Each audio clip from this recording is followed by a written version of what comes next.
तेणु एमती 11 खंड कविता संकलन मोर प्रकाश पाई। सर एथरो टिके पर्सनल आपन को वैवाहिक जीवन केबेठु आरंभ हैला और पत्नी को विषय मोर मु जते बेले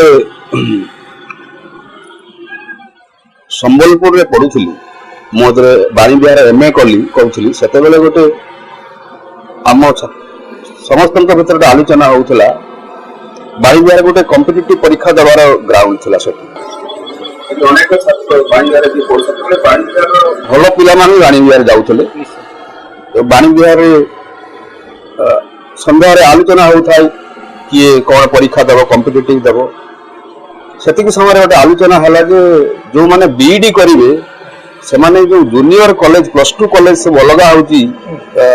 मेन कॉलेज रु बीए ग्रेजुएशन रु सेठी अध्यापक हेबे मु सेठी भाबिली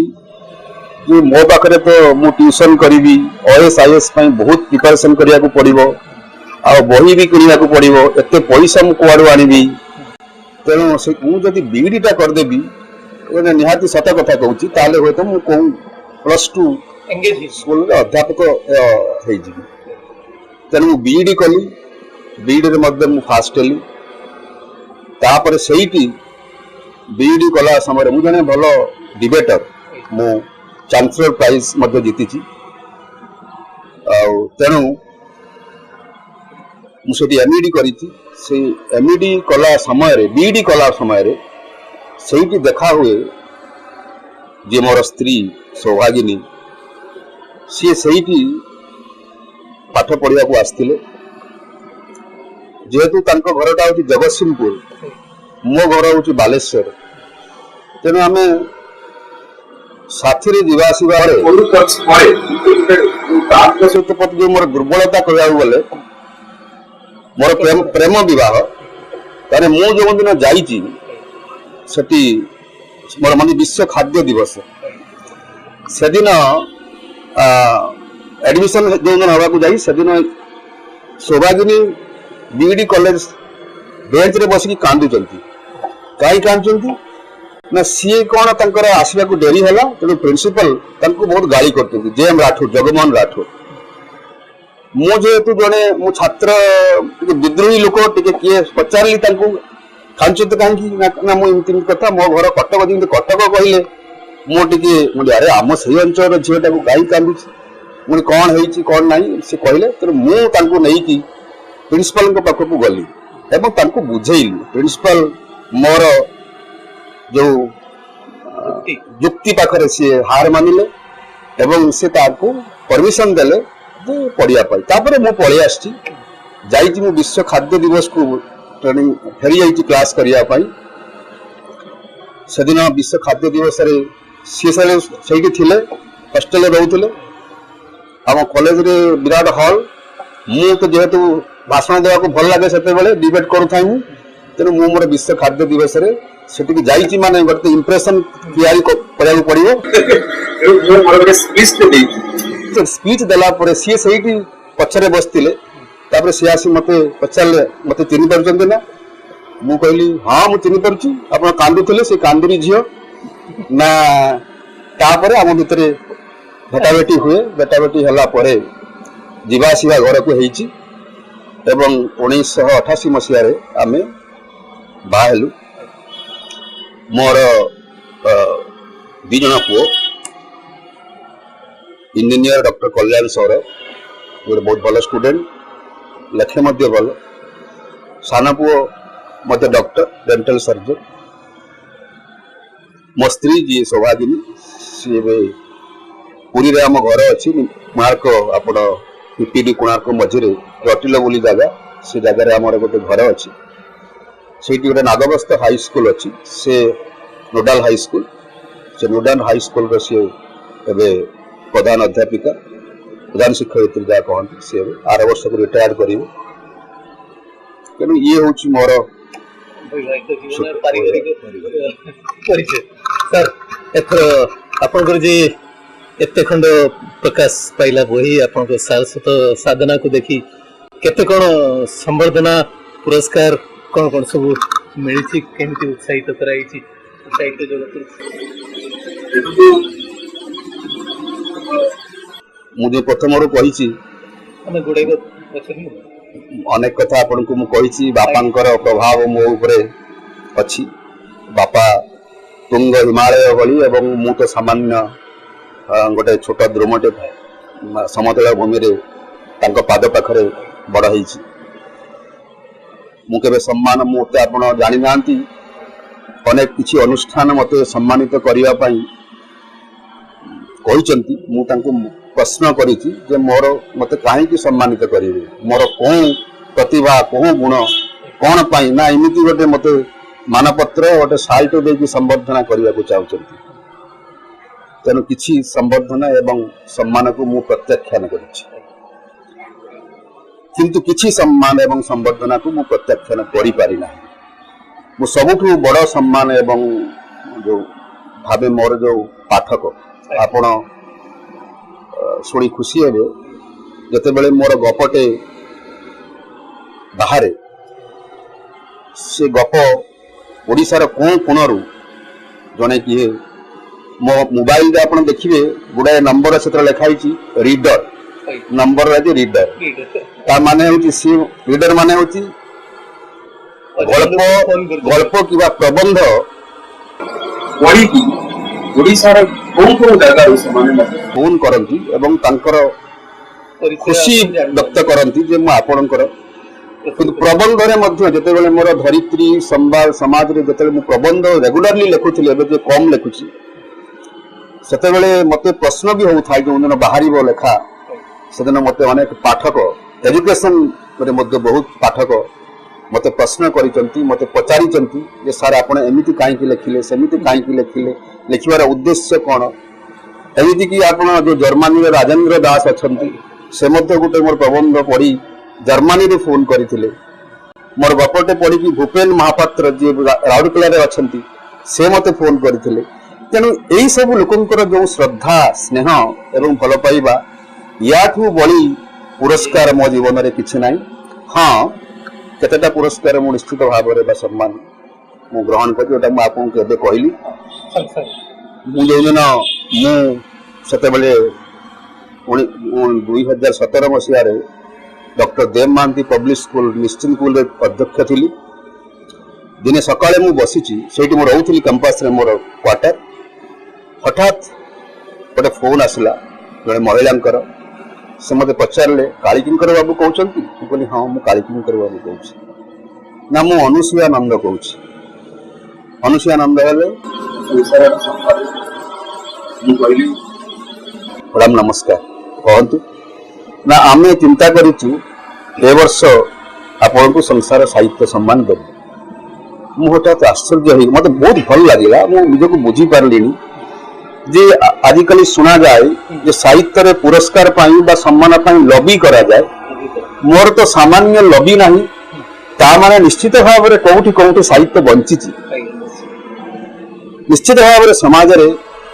ଲୋକେ ଅଛନ୍ତି ଯିଏ ସାହିତ୍ୟକୁ ଭଲ ପାଆନ୍ତି, ସ୍ରଷ୍ଟଙ୍କୁ ସମ୍ମାନ ଦିଅନ୍ତି। ତେଣୁ ସେ ସମ୍ମାନ ଶ୍ରୀରାମଚନ୍ଦ୍ର ଭବନରେ ଦିଆଯାଇଥିଲା। ସେ ଗୋଟିଏ ବହୁତ ଭଲ ସମ୍ମାନ, ଯାହାକୁ ତାକୁ ମୁଁ ବହୁତ ସବୁବେଳେ ଆଦର କରେ, ମନେ ପକାଏ ସେ ସମ୍ମାନ। ଦ୍ୱିତୀୟ ସମ୍ମାନ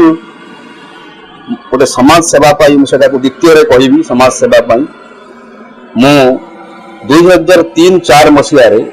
ରୋଟରୀ କ୍ଲବ ରାମଗଡ଼ର ଅଧ୍ୟକ୍ଷ ଥିଲି। ମୁଁ ଏକମାତ୍ର ଅଧ୍ୟକ୍ଷ ଥିଲି ସେ କ୍ଲବରେ। ସେ କ୍ଲବରେ ପ୍ରତିବର୍ଷ ଇଲେକ୍ସନ ହୁଏ, କଣ୍ଟେଷ୍ଟ ହୁଏ। କିନ୍ତୁ ମୁଁ ଯେତେବେଳେ ମୋ ନାମ ଜଣେ ଶଶୀ ଚତୁର୍ବେଦୀ ଭଳି ଜଣେ ସିନିୟର ପ୍ରେସିଡେଣ୍ଟ ଥିଲେ ଆଗରୁ, ସେ ପ୍ରସ୍ତାବ ଦେଲେ, ସେଦିନ ଆଉ କେହି ମୋ ବିରୁଦ୍ଧରେ ଛିଡ଼ା ହେଲେ ନାହିଁ, ସମ୍ମାନ ଜଣେଇ ଯେ ମୁଁ ଜଣେ ଅଧ୍ୟାପକ ଶିକ୍ଷକ। ତେଣୁ ମୁଁ ସେଠି ସେ କ୍ଲବର ଅଧ୍ୟକ୍ଷ ହୋଇଥିଲି। ଏବଂ ଗୋଟାଏ କଥା କହୁଛି, ମୁଁ ଗୋଟେ କ୍ୟାଲେଣ୍ଡର କରିଥିଲି 365 ଦିନର, ଯେ କୋଉ ଦିନ କୋଉ କାମ ହବ। ଏବଂ ଆପଣ ଶୁଣି ଖୁସି ହେବେ ଯେ ସେ ବର୍ଷ ମୁଁ ଏମିତି କାମ କରିଥିଲି ରୋଟରୀରେ ସମାଜସେବା କ୍ଷେତ୍ରରେ ଯେ ମୋତେ ମୋ କ୍ଲବକୁ ବେଷ୍ଟ କ୍ଲବ ଏବଂ ମୋତେ ରୋଟରୀ ଇଣ୍ଟରନ୍ୟାସନାଲ ତରଫରୁ ଡିଷ୍ଟିଂଗୁଇଶ୍ଡ ପ୍ରେସିଡେଣ୍ଟ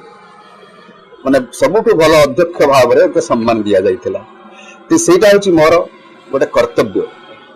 ଆଉ ଗୋଟେ ଯଦି ଆପଣ ସମ୍ମାନ ମନେ ପକେଇବେ ଯୋଉଟା କି ମୁଁ କହୁଛି ଗୋଟେ ନିଆରା ସମ୍ମାନ କହୁଛି,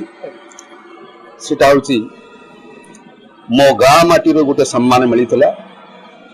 ମୁଁ ଯେତେବେଳେ ପାଠ ପଢୁଥିଲି, ମୁଁ ଆପଣଙ୍କୁ କହିଛି ଦହମୁଣ୍ଡା ସ୍କୁଲ ବିଷୟରେ କହିଛି, ସେତେବେଳେ ସୁବର୍ଣ୍ଣରେଖା କୂଳରେ ଆମ ଘର। ସୁବର୍ଣ୍ଣରେଖାରେ ପ୍ରବଳ ବନ୍ୟା ଆସେ,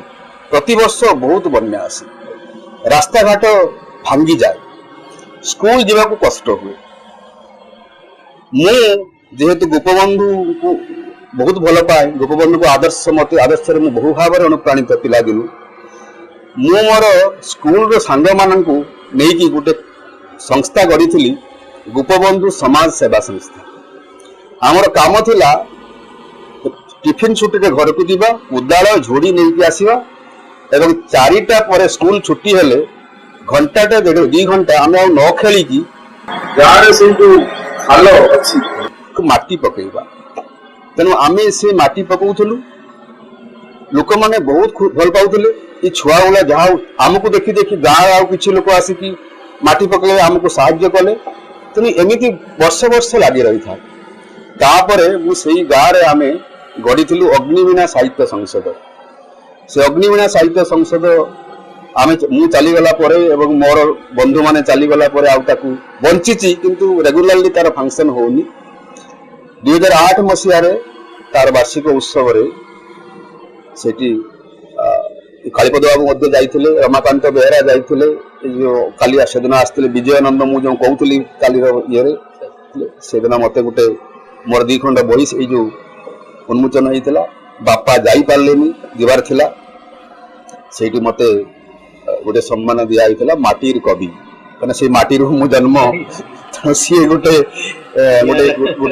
ନିଆରା ସମ୍ମାନ ମୁଁ କହିବି। ତାପରେ ସେ ଯୋଉ ପୁରୀରେ ଗୋଟେ ସୁସାହିତ୍ୟିକ ବୋଲି ତାଙ୍କର ଦେଇଛନ୍ତି, ସମ୍ମାନ ଦେଇଥିଲେ। ଗୋଟେ ଫୁଲ ବଉଳ ବେଣୀ ସମ୍ମାନ ଦେଇଥିଲେ। ସମ୍ବଲପୁରରେ ଗୋଟେ ଫାଲ୍ଗୁନି ପୁରସ୍କାର ଦେଇ ସମ୍ମାନ ଦେଇଥିଲେ। ଗୋଟେ ବସନ୍ତ ବହରା ସ୍ୱର୍ଣ୍ଣ ପଦକ ଦେଇଥିଲେ। ତାପରେ ସେ ଫୁଲବାଣୀରୁ ଗୋଟେ ବନଜସ୍ନା, ମୁଁ ଯାଇପାରିନଥିଲି, ସେମାନେ ତାଙ୍କର ପଠେଇଥିଲେ। କିନ୍ତୁ ଏମିତି ଭାବରେ ଯଦି ଆପଣ ସାରସ୍ୱତ ସମ୍ମାନ ତାକୁ ମଧ୍ୟ ସିଏ ମତେ ଦିଆଯାଇଛି। ତେଣୁ ଏମିତି ସମ୍ମାନ ଏବଂ ପୁରସ୍କାର ଯାହା ଭାବନ୍ତୁ ସେଇଗୁଡ଼ା, କିନ୍ତୁ ମତେ ସମ୍ମାନ, ଆଜିକାଲି ସମ୍ମାନ ଏବଂ ଏ ପୁରସ୍କାର ବେଶୀ ଆନନ୍ଦ ଦିଏନି। ମତେ ବେଶୀ ଆନନ୍ଦ ଦିଏ ଯଦି ଇନାୟତ ଅଲ୍ଲୀଙ୍କ ଭଳି ଜଣେ, ମୁଁ ଯେଉଁଦିନ ଗୋଟେ ହ୍ୱାଟ୍ସଆପରେ ମେସେଜ ପାଇଲି ଭୁବନେଶ୍ୱରରେ ଥିଲାବେଳେ,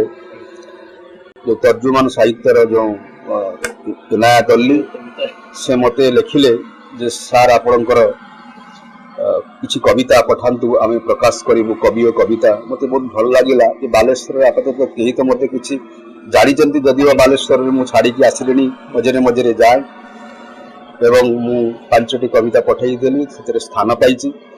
ସେଦିନ ମଧ୍ୟ ମୁଁ ଯାଇଥିଲି ତାଙ୍କ ଫଙ୍କସନକୁ, ସମୟ ଦେଇପାରିନଥିଲି। ସେମିତି ବାଙ୍ଗାଲୋରରେ ଜଣେ ମୋର, ମୁଁ ତାଙ୍କୁ ଦେଖିନି, ସଙ୍ଗୀତା ରାୟଗୁରୁ, ସେ ମତେ ଏଇ ଫେସବୁକରୁ ଇଏରୁ ବହୁତ ସମୟ ତାପରେ ସେ ମତେ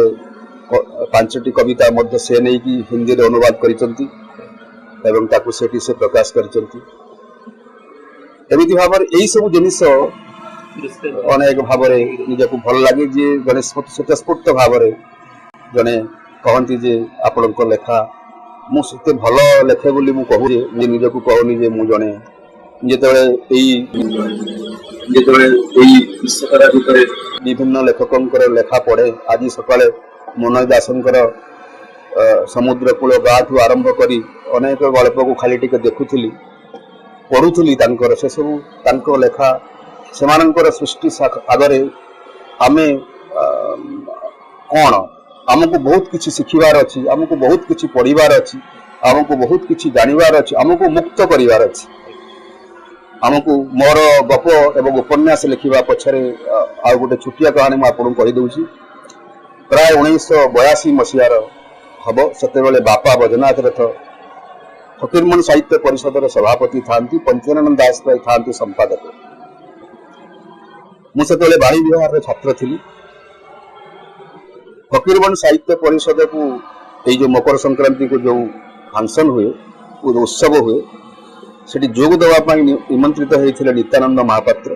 विभूति पट्टनायक, प्रफुल्ल त्रिपाठी एवं कालीगलानी सहित मोर बहुत प्रगाढ़ बंधुत्व थिला। अशोक चंदन गाल्पी को अशोक चंदन तेणु बापा मते कहले तू से सांस्कृतिक विभाग गाड़ी रे धरिकी बालेश्वर आसी जेहेतु मु गोटे कॉलेज पढ़ुवा यूनिवर्सिटी पढ़ुवा छात्र एवं से गाड़ी रे बसुची बहु प्रतिष्ठित प्रतिभावान लेखक नित्यानंद महापात्र, विभूति पट्टनायक गाँव बही पढ़ी शुणी मुझे देखुची से गाड़ी धरिकी आसुची। तेणु से मो सहित बहुत कथा होते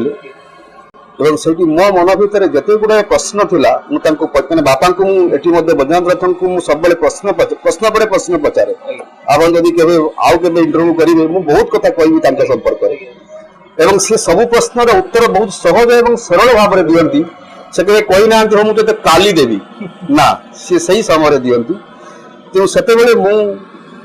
मु पचारी विभूति पट्टनायक को मोर मन अच्छी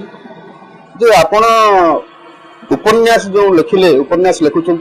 माने प्रथम रू आप उपन्यास लिखुले द्वितीय मत कही ना ना मु प्रथम कवि थी मु प्रथम कविता लिखुली। विभूति मत कहले मु कविता लिखुली तापर मुहूर्त मु गल्प लिखी उपन्यास लिखी सेठी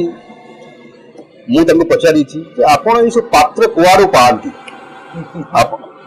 मु छात्र मोर मन अच्छी मुझे नित्यानंद महापात्र तार उत्तर देले नित्यानंद महापात्र। नित्यानंद महापात्र मत कहले सेठी कहले जे पात्र तुम्हें जने पात्र आमे बसुचु पात्र आमे जाऊचु आमर आलोचना होची आम समाज चारिकड़े जो घटना सब घटुची जो व्यक्ति विशेष अच्छा से समस्त भितर कि ना कि तुम खोज देख समस्ते गोटे गोटे गल्पर भंडार उपन्यासर केन्द्र तांकु नहीं जदि प्रकृत समाज में घटुवा विभिन्न घटना को जदि नहीं तुम चित्रित कर लिख तुम गल्प की उपन्यास बहुत जीवंत हम यहाँ मो मन भर खुंदिकी थिला। मोर जो प्रथम गल्प संकलन आप तुलसी चौड़ा जदि के पाइबे पढ़े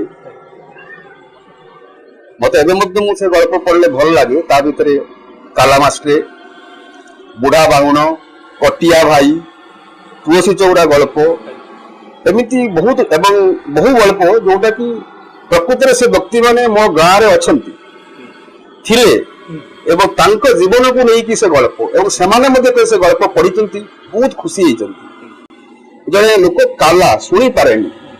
से किमिति अनेक छात्रों को जीवन सृष्टि करि पारिछि छात्र माने डॉक्टर इंजीनियर होती आदौ शुभेनी काला मास्टर बोली सब जानी तो से सब व्यक्ति को अनुध्यान करके गल्प लिखी जो दिन से कहते मत नित्यानंद महापात्र विभूति पट्टनायक प्रकृत में मुझे गल्प आरंभ कर लिखा से मो आगे प्रथम इनायत अली को आनी मुझे व्यक्ति को आनी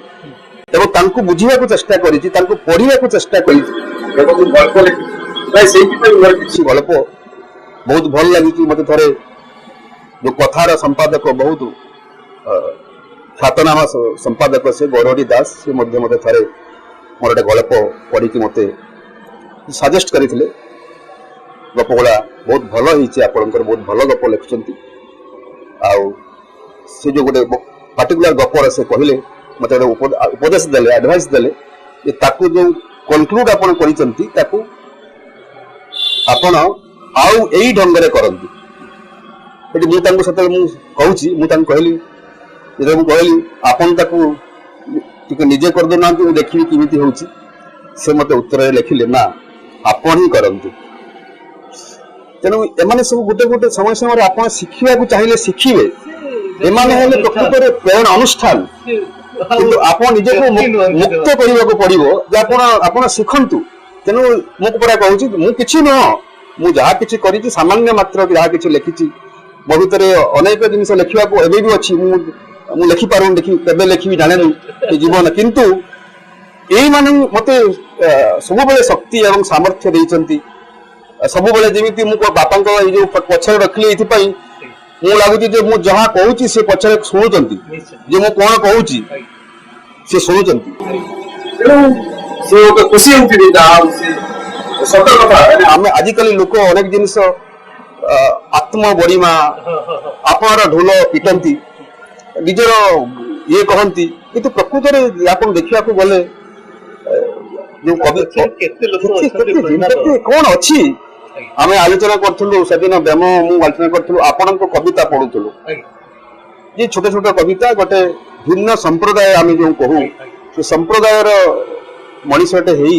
ସେ ଯୋଉ ଚେଷ୍ଟା କରୁଛନ୍ତି ଛୋଟ ଛୋଟ କବିତା ଲେଖୁଛନ୍ତି ତାଙ୍କ ହୃଦୟ ତାଙ୍କର ଆତ୍ମାକୁ ପଢିବା ଦରକାର ତେଣୁ ଯଦି ଆମେ ତାଙ୍କୁ ବି ଟିକେ ଗାଇଡ କରିବୁ ସିଏ ତ ଆହୁରି ଭଲ କବିତା ସେ କାଲିକୁ ଲେଖିବେ ତେଣୁ ଆମେ ଆଜିକାଲି ଏସବୁ ଜିନିଷକୁ ବିଚାର କରୁନୁ सर मु जो लिखुची ओडिया रे विशेष करी लिखिबार मोर जो उद्देश्य होची से मोर ओडिया ये रे विशेष करी ओडिया माने आमे जो बहु शिक्षक संप्रदाय कथा आमे भाबु सेमानक पाखु आम जो अल्प संख्यक लघु संप्रदाय अछंती तांको भावना विषय से किसी जानी पारंतु से उद्देश्यटा मोर रोचे यदि मु ओडिया रे लिखिबे ताहले बेसी लोकन पाखु मो भावनाटा पहुंची परियो सर शेष प्रश्न आपन को भविष्य योजना साहित्य नहीं किए आउ कौन अच्छी मोर योजना सर्वंशः से आरंभ हेलानी वर्षे हो गलानी किंतु ताकू मु सारी पारुनी कहीं मु अन्य विभिन्न पत्र पत्रिका जेहेतु मु लेखुची तेणु अनेक जगार मत आसे जे आपण लेखा दिंतु तेणु तापर जो काम निजर प्रोफेशन अच्छी चाकरी करी गोटे तेणु मु लगुच मत बहुत गल्प लिखिबार अच्छी बहुत कविता लिखिबार अच्छी कारण मु बहुत कम लिखी आउ सबुठु गोटे कथा जोटा कि मु बापांकर सही कथाटा को मन पकाए जे जदि आम कविता को से गोटे कविता गोटे एक पदरे आपण मु कहूँ जीवन थाई जदि न अछि अनुराग हृदय थाई जदि न अछि अनुभव नयन थाई जदि नजरे नयन हाँ नयन थाई जदि नजरे वेदनार लुतक कि लाभ अच्छी कह देखिए धरणीर आलोक तेणु ये पृथ्वी रे बहुत समस्या अच्छी आम चारिकड़े बहुत समस्या अच्छी अनेक कथा कहवाई कहीं ना तेणु से मानकर कथा आमको लेखक मान कहवाक पड़ो तेणु मु भावुची मु चेष्टा करी किछि किछि कथा मो कलम रे मु लिखिबी गल्प माध्यम रे कविता माध्यम रे एवं प्रबंध माध्यम रे उपन्यास माध्यम रे एगुड़ा लिखा को चेष्टा करी जति कि एवं शिक्षा क्षेत्र रे मध्य गोटे रुग्ण परिस्थिति सृष्टि होईची जति कि पारिबी से दिगरे मध्य काम करी बहुत समस्या अच्छी शिक्षक मानकर समस्या बहुत प्राइवेट स्कूल मानकर तो समस्या कहवाक न सरेनी प्राइवेट एवं पिला गोटे गोटे श्रेणी विभाजन प्राइवेट स्कूल रे धनी मानकर पिला पढ़िबे गरीब स्कूल पिला गरीब पिला माने पढ़िबे सरकारी स्कूल रे जोठी किछि व्यवस्था नाही तेणु ये सब दिगरे बहुत काम अवश्य मु प्रथम जो मोर अच्छी बही शिक्षा उपरे पाठ बुझेले बाट सब भीतर लिखिछि तेणु बहुत किछि ये दिगरे करिवार अछि चरित्र आपनकर गोटे दिटा कविता आवृत्ति सुनिया मोर ये कविता संकलन सुवर्णश्री प्रकाश करथिले मनुष्यांश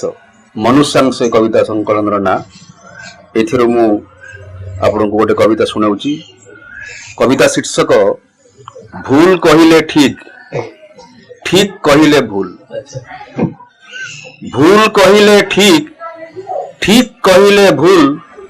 कही जानिले कथा सुंदर करी जानिले कामर दर मरम जदि भरम हेला सबुरे गंडगोल भूल कहिले ठीक ठीक कहिले भूल भूल कहिले मणिमा एठी कहा जीवरे हाड़ କହିବ କିଏ ଭୁଲ କରିଲେ ବାହାକୁ ଅଛି ବାଡ଼ ଭୁଲ କହିଲେ ମଣିମା ଏଠି କାହା ଜିଭରେ ହାଡ଼ କହିବ କିଏ ଭୁଲ କରିଲେ ବାହାକୁ ଅଛି ବାଡ଼ ହୁକୁମ ଦେଲେ ଧୁମକୁ ଧୁମ ପଡ଼ିବ କେତେ ମାଡ଼ ଏଣୁ ମଣିମା ଯାହା କୁହନ୍ତି ବେନି ହାତକୁ ଯୋଡ଼ ଚାକିରି କରି ଏଠି ବେକାରୀ ଧର୍ମେ ଆଖି ଠାର ଭୁଲ କହିଲେ ଠିକ ଠିକ କହିଲେ ଭୁଲ ଭୁଲ କହିଲେ ଠିକ ଠିକ କହିଲେ ଭୁଲ କଳାକୁ ଯଦି କହିବେ ଧଳା ଧଳାକୁ ପୁଣି କଳା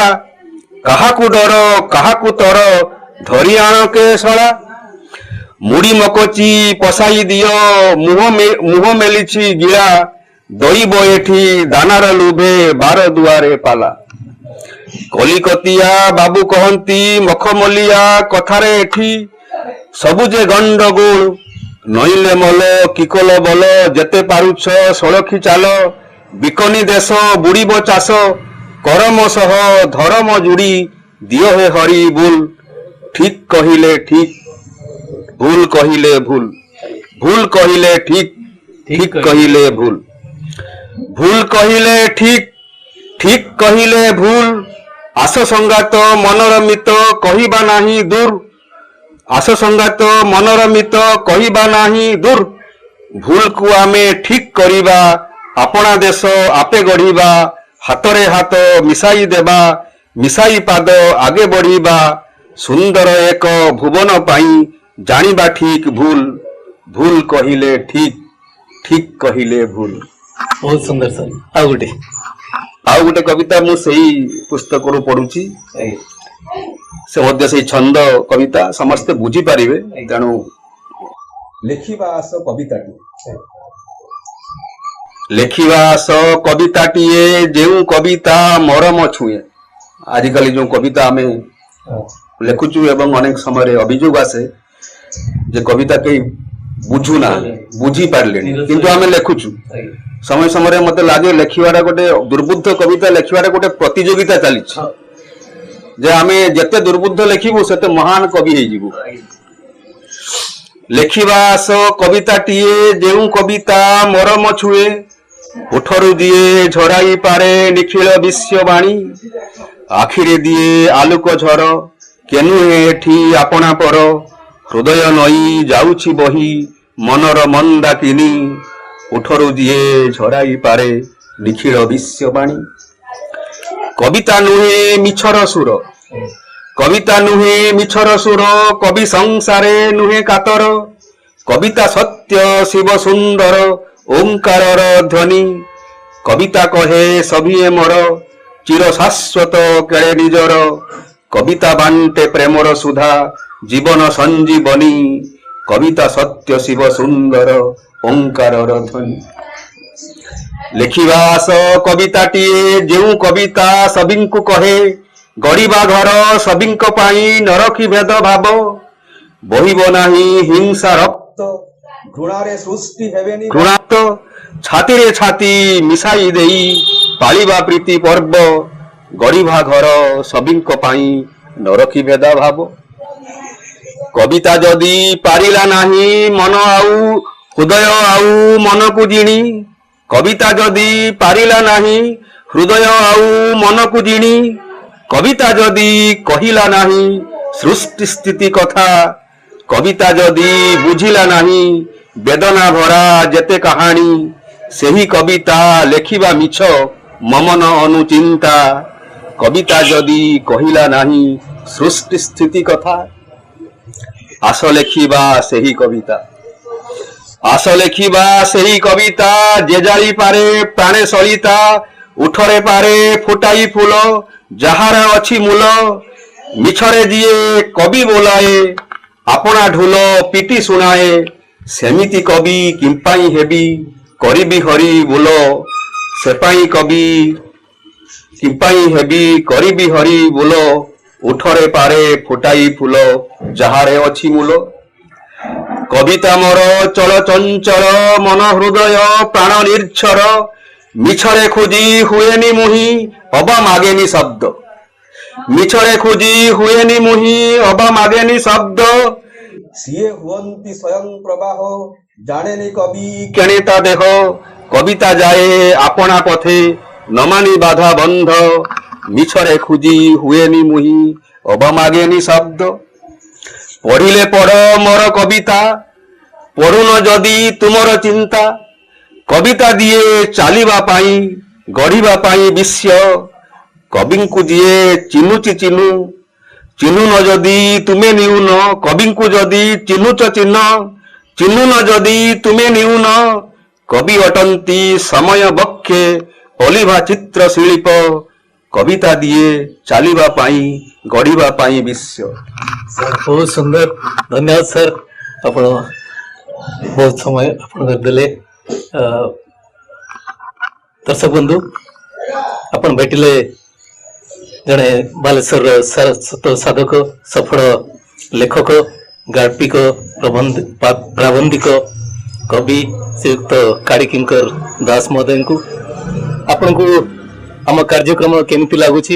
आम यूट्यूब चैनल को साहित्य तर्जमान को निश्चय सब्सक्राइब करेंगे भल लगे लाइक शेयर करेंगे मतामत दे आमको उत्साहित करेंगे आजिका रोची पुणी देखा आउ जड़े सारस्वत साधक सहित